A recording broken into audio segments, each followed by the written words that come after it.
We have been taught as a society, someone or something knows better than we do, to the point where many of us doubt or stuff down or ignore that inner knowing.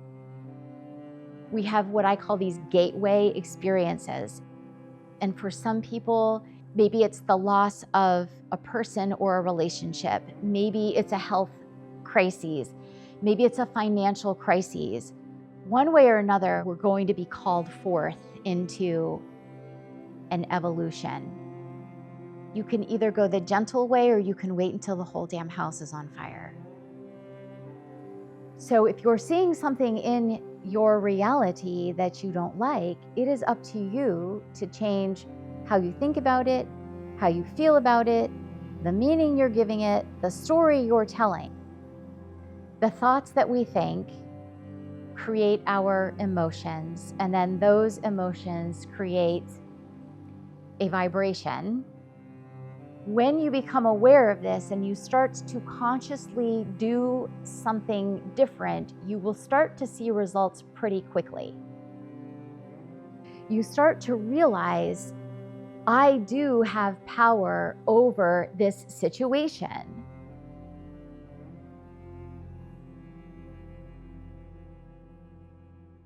I've talked about how not being my authentic self was one of the reasons that I landed on medication.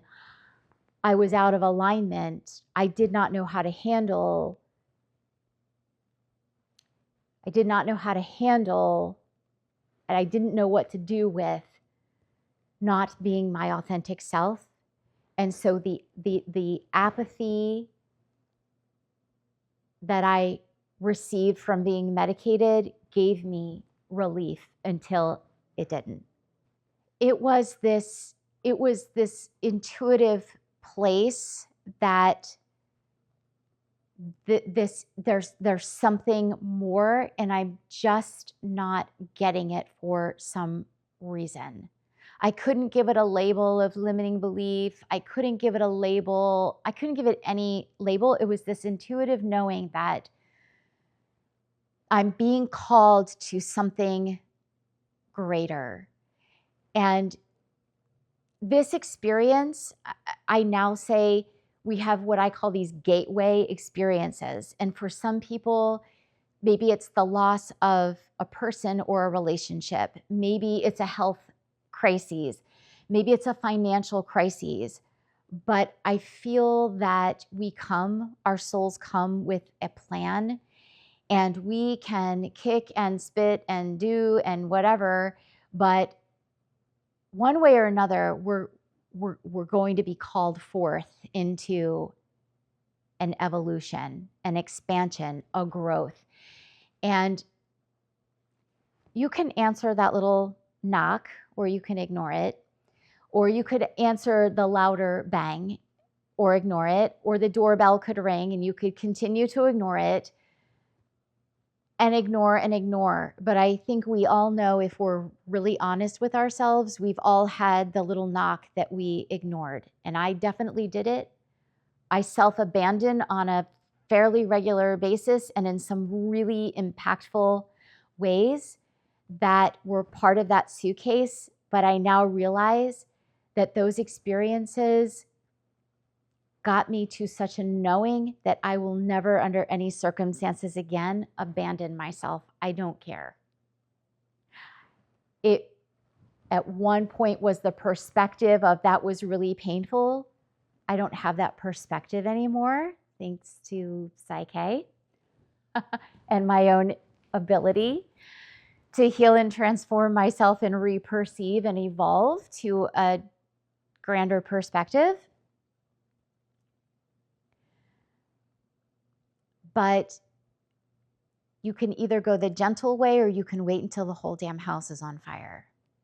I no longer wait until the house is on fire. I answer that still small voice, the little knock. So whether you're tapering or you're having another, what I call, gateway into your evolution and expansion that you're being called to, I encourage you to answer the knock before the house is on fire. It takes some fearlessness. I mean, it takes courage to say, I know what this is about, and then actually start to move in the direction of resolving it before it gets really big. So creating our reality is just that. It's every aspect of our reality. So the thoughts that we think create our emotions, and then those emotions create a vibration.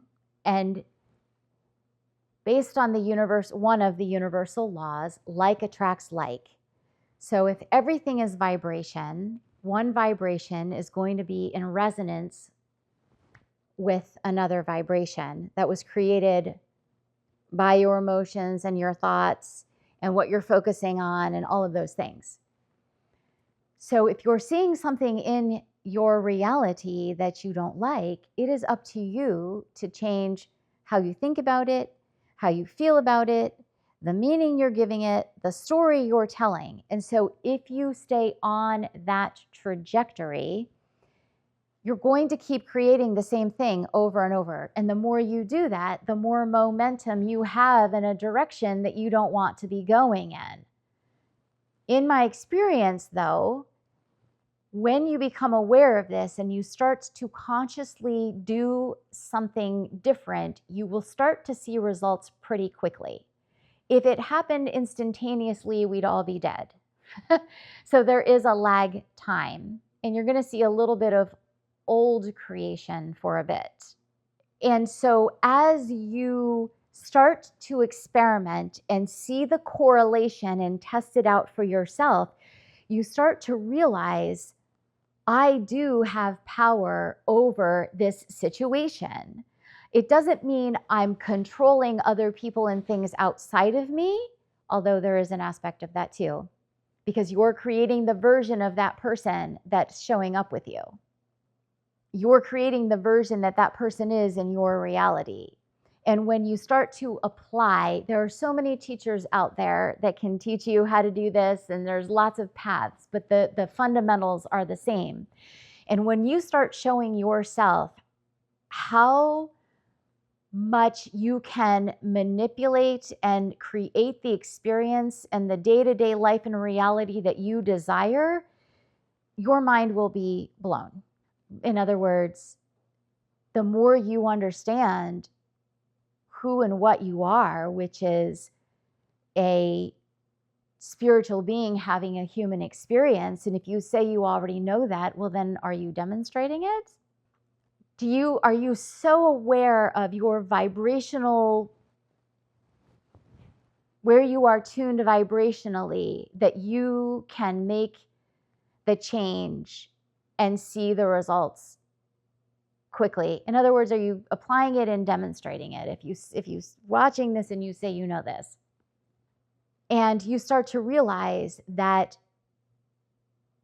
we are in an environment, and we did this on purpose, I believe, from a soul perspective, to remember who and what we are. And this process, or another potential gateway experience, will show us who and what we are and what we are truly capable of. We will remember just how powerful we are, and our creative, our ability. We are creators, and it's happening all the time.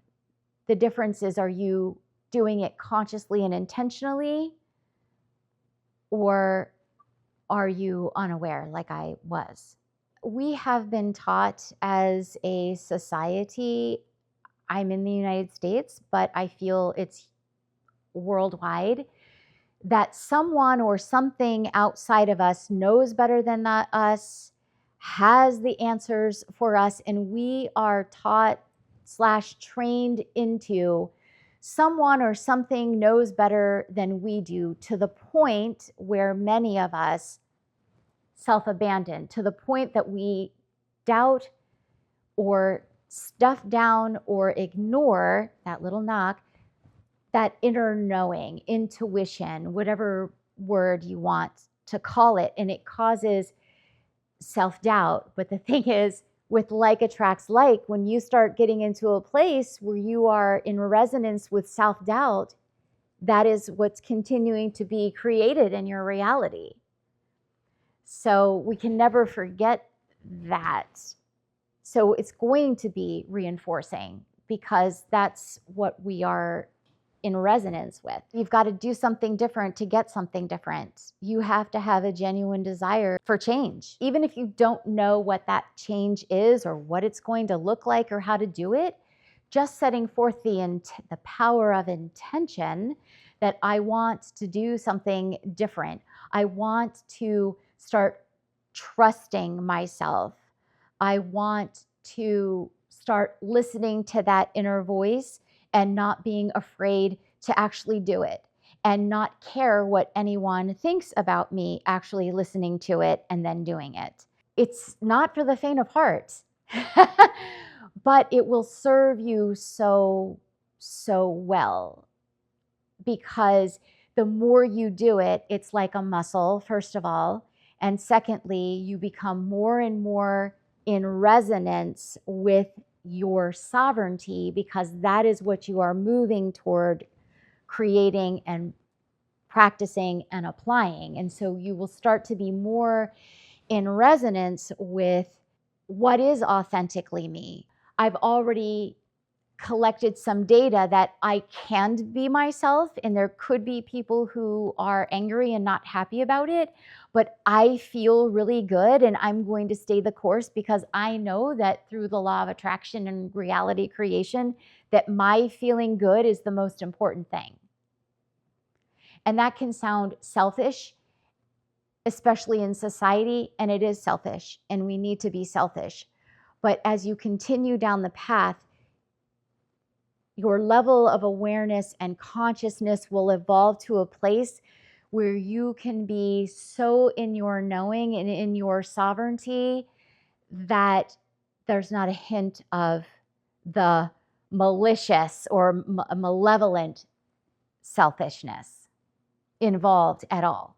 Nothing is more impactful than personal experience. So I can pretty much guarantee this, that once you start having a taste of this and how you feel and how empowered you feel, again, not from like an egoic, malevolent place, but from a self-empowered place, you will get momentum in that direction, and you will start to realize this is the way we're meant to live.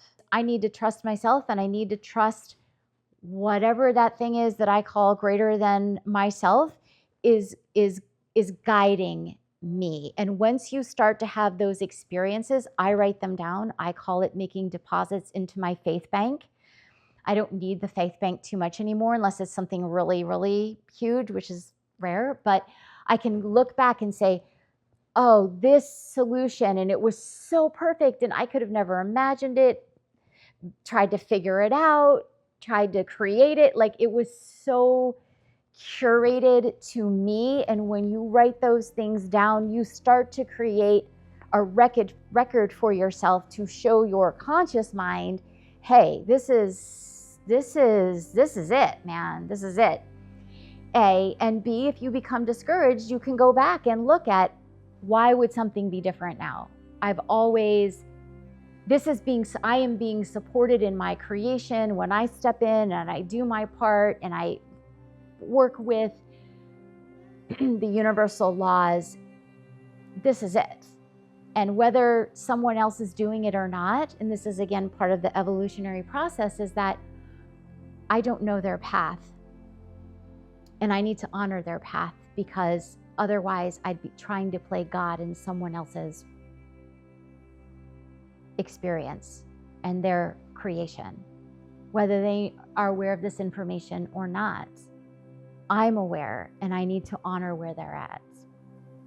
I stay in my centered place. I'm not rocked. I'm rock solid.